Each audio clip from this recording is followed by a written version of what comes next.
with plummeting sales of Jeep products, Ram pickup trucks, as well as many Dodge products like these Durangos just are not selling. And it begs the question, what's the future of Dodge, Jeep, Ram, and can Stellantis save them from closing down? Ram, Dodge, Jeep, this is about a company going from cash generation to cash negative. I mean, Stellantis has already lost 40% there. We're really coming at a key moment for the auto industry. We've seen growing inventory, stock prices are taking a nosedive, and days supply is rising at an increasing rate. They're oversupply, low demand, with low competitive type products that people are just getting bored with. It begs the question, what's the future for products like Jeep, Ram, Chrysler, and Dodge? And while many industry experts say that all of industry is actually slumped, but what we're seeing is 3.6% drop in overall sales by all the industry average.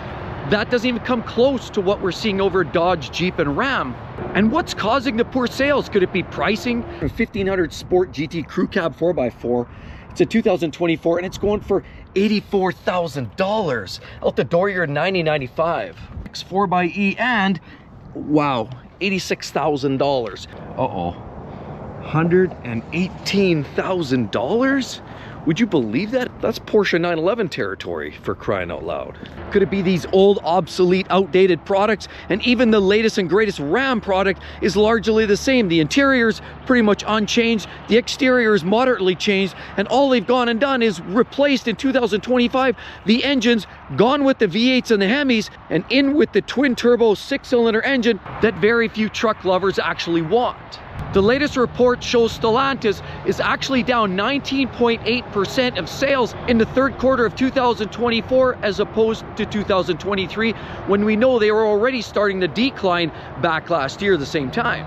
And even with the deterioration of sales at Stellantis, insiders say that they've actually grabbed some market share in this third quarter, going from 7.2% of the market share with Stellantis products driving up to 8%, as well as they've reduced in this third quarter 11.6% of their overall inventory. So not as all bleak according to Stellantis, and some of their plans are working. With high incentives, they're having to discount their product line extremely strongly with major discounts off, cash back, as well as interest rates that are driving a lot of customers to pull a trigger on their new vehicles. And other than Fiat, the Stellantis brands have all seen major deterioration in terms of overall sales.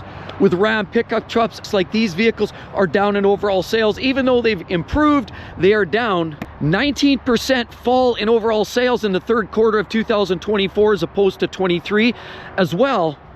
And then they continue building vehicles like the Durango, which needs a serious refresh and feels about as old as George Burns, and then bringing in an Italian-inspired vehicle like this to the market, knowing full well that a lot of American consumers aren't necessarily looking for that type of vehicle and not ready for that challenge of reliability. Now, products like this minivan that we have right here, this Grand Caravan, it's a Chrysler product, aren't selling particularly well. Neither are the Dodge Durangos, and we know why. These prices are simply too high. We have a whole lineup here of Dodge Durangos. Here's a Durango, nice little decal on there. Here's an RT. Yes, back in the day, we owned a Durango many years ago. It also had a V8 engine, although it was the 4.7. But we didn't pay a fraction of what they want for these vehicles today. Sure, it has beautiful paint, nice rims, but we had alloys. We also had step guards on ours as well, and a V8 engine, and it was cheap. But now we're looking at a vehicle that's a 2024 Durango RT Plus all-wheel drive, and this is going for a whopping $81,000. We're seeing Durangos go for $70,000, $80,000 and more if equipped with the V8 engines, and the Chryslers have never been selling very well. It's an outdoor-dated platform. Nobody's interested in it, and quite frankly, other than the rental car specials, these aren't selling particularly well. And what we're seeing is a 40% decrease in sales with Dodge and Chrysler products alike. And Ram pickup trucks in the high trim levels are one of the most highly priced vehicles in the industry, with great competitors from Ford, one of the best-selling pickup trucks in North America consistently, and now GM and Chevy showing record sales combined, or even outpacing Ford for sales of pickup trucks. Nobody's in fact looking for Rams these days, especially since they've swapped over to exclusively turbocharged 6-cylinder engines in their drive chains, like you're finding in some of these latest and greatest Rams. And while Tavares admits that some arrogant mistakes are a big part of what's costing Stellantis some of the sales of these vehicles, the fact remains is the quality control and the pricing are a couple of major contributing factors. Recently, a major recall for fire risks related to some of the Jeeps that had plug-in hybrid technology means that a lot of people were advised to keep their Jeeps outside, not in the garage, for fear that they could burn up. A lot of quality control issues like that are what's wreaking havoc with Dodge, Jeep, Ram, Chrysler, and Stellantis in general, and that's a big part of why sales are down. People can't justify spending that kind of money on these vehicles when they cost $60,000, $70,000, $80,000 for a new Jeep, and then there's an actual risk of fire for some of these vehicles. So it doesn't appear these subtle changes, even with this latest Ram, and of course you've got a little updated headlights, you've got the updated grille and all kinds of extra add-ons here.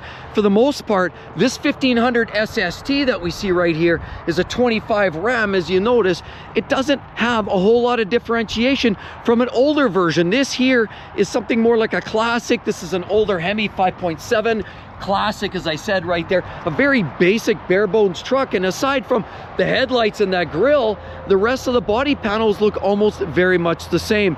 Tail lights, some small changes, but overall these trucks are worth half of what these are going for now, and that's why unfortunately Stellantis is getting rid of vehicles like the classic like this. And as of the fall of 2024, you'll no longer be able to factory build or order any of these classic trucks because Stellantis believes that shedding that model from the lineup means higher profits, because Stellantis and Tavares have been very profit driven this year, and unfortunately cutting the lower trim level vehicles and swapping them out for higher trim level vehicles. The expectation is to bring in more money, more dollars, more value per transaction.